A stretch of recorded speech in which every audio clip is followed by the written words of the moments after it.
Here, of course, former President Trump was completely denied any such opportunity. And it turns out there is significant reason to doubt the evidence the House managers have put before us. Let me say this clearly. We have reason to believe the House managers manipulated evidence and selectively edited footage. If they did, and this were a court of law, they would face sanctions from the judge. I don't raise this issue lightly.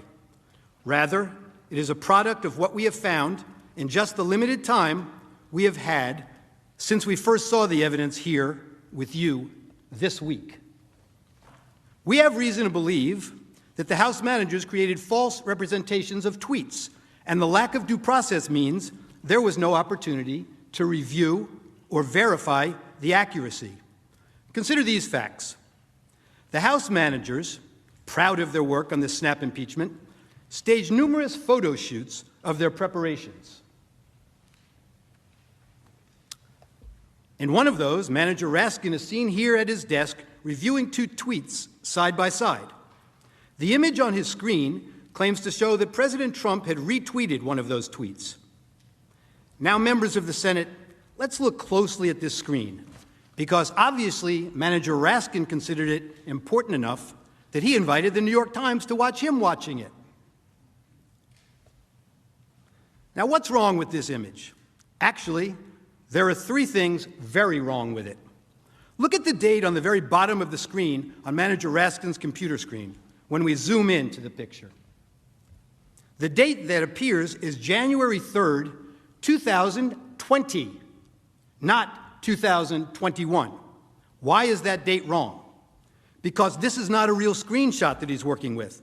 This is a recreation of a tweet, and you got the date wrong when you manufactured this graphic. You did not disclose that this is a manufactured graphic and not a real screenshot of a tweet. Now, to be fair, the House managers caught this error before showing the image on the Senate floor, so you never saw it when it was presented to you. But that's not all. They didn't fix this one. Look at the blue check mark next to the Twitter username of the account retweeted by the president. It indicates that this is a verified account, given the blue check by Twitter to indicate it is run by a public figure. The problem? The user's real account is not verified and has no blue check mark, as you can see. Were you trying to make her account seem more significant, or were you just sloppy? If we had due process of law in this case, we would know the truth. But that's not all that's wrong with this one tweet. House Manager Swalwell showed you this tweet this week, and he emphasized that this tweet reflected a call to arms. He told you repeatedly that this was a promise to call in the cavalry for January 6th. He expressly led you to believe that President Trump's supporter believed that the president wanted armed supporters at the January 6th speech, paramilitary groups, the cavalry, ready for physical combat. The problem is, the actual text is exactly the opposite. The tweeter promised to bring the Calvary, a public display of Christ's crucifixion, a central symbol of her Christian faith, with her to the president's speech, a symbol of faith, love, and peace. They just never want to seem to read the text and believe what the text means. You'll see this reported in the media last evening also. Words matter, they told you, but they selectively edited the president's words over and over again. They manipulated video, time-shifting clips, and made it appear the president's words were playing to a crowd when they weren't. Let's take a look. After this, we're going to walk down, and I'll be there with you. We're going to walk down. We're going to walk down to the Capitol. But I think right here, we're going to walk down to the Capitol. And we're going to cheer on our brave senators and congressmen and women. And we're probably not going to be cheering so much for some of them, because you'll never take back our country with weakness. You have to show strength, and you have to be strong.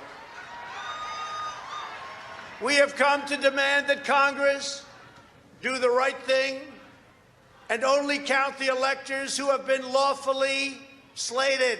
Lawfully slated. I know that everyone here will soon be marching over to the Capitol building to peacefully and patriotically make your voices heard.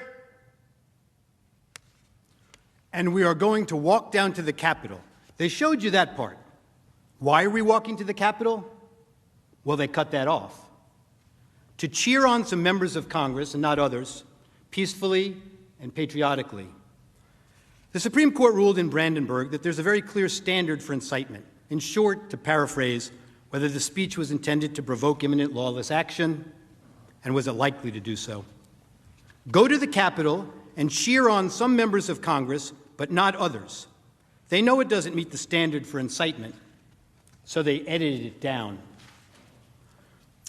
We heard a lot this week about fight like hell, but they cut off the video before they showed you the president's optimistic, patriotic words that followed immediately after. We fight like hell, and if you don't fight like hell, you're not going to have a country anymore. Our exciting adventures and boldest endeavors have not yet begun. My fellow Americans, for our movement, for our children, and for our beloved country, and I say this despite all that's happened, the best is yet to come. There's that famous quote, like one of the House managers said, "A lie will travel halfway around the world before the truth has a chance to put its shoes on." Well, this lie traveled around the world a few times, made its way into the Biden campaign talking points, and ended up on the Senate floor. The Charlottesville lie. Very fine people on both sides, except that isn't all he said. And they knew it then, and they know it now. Watch this. But you also had people that were very fine people on both sides. You had people in that group, excuse me, I saw the same pictures as you did. You had people in that group that were there to protest the taking down of, to them, a very, very important statue and the renaming of a park from Robert E. Lee to another name. Robert E. Lee are not the same. Well, no, George Washington was a slave owner. Was George Washington a slave owner? So will George Washington now lose his status? Are we going to take down, excuse me, are we going to take down statues to George Washington? How about Thomas Jefferson? What do you think of Thomas Jefferson? You like him? Okay, good. Are we going to take down the statue? Because he was a major slave owner. Now we're going to take down his statue. So you know what? It's fine. You're changing history, you're changing culture, and you had people, and I'm not talking about the neo-Nazis and the white nationalists, because they should be condemned totally. But you had many people in that group other than neo-Nazis and white nationalists, okay? And the press has treated them absolutely unfairly. Now, in the other group also, you had some fine people, but you also had troublemakers, and you see them come with the black outfits and with the helmets and with the baseball bats. You had a lot of bad people in the other group too. Treated unfairly, sir. I'm sorry, I just didn't understand what you were saying. You were saying the press has treated white nationalists unfairly? No, I just didn't understand what you were saying. No. There were people in that rally, and I looked the night before.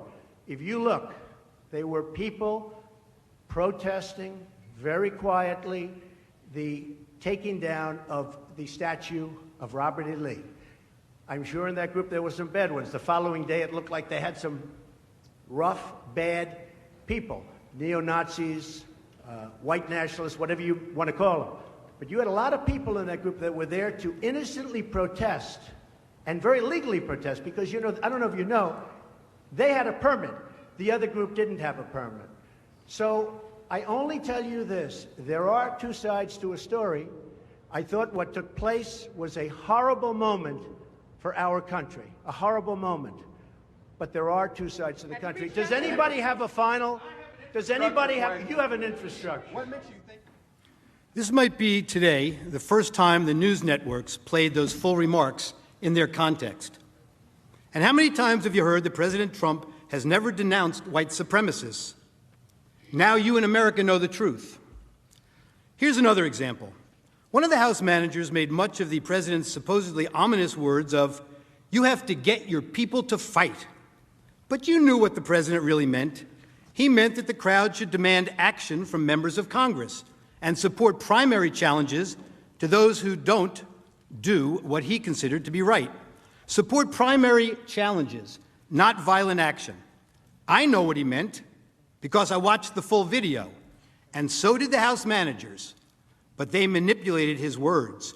You will see where they stopped it, and to give it a very different meaning from the meaning it has in full context. Let's watch. You have to get your people to fight. He told them. You have to get your people to fight. And if they don't fight, we have to primary the hell out of the ones that don't fight. You primary them, we're gonna let you know who they are. I can already tell you, frankly. The people who need to fight are members of Congress. Why did we have to skip the necessary due diligence and due process of law and that any legal proceeding should have? It couldn't have been the urgency to get President Trump out of office.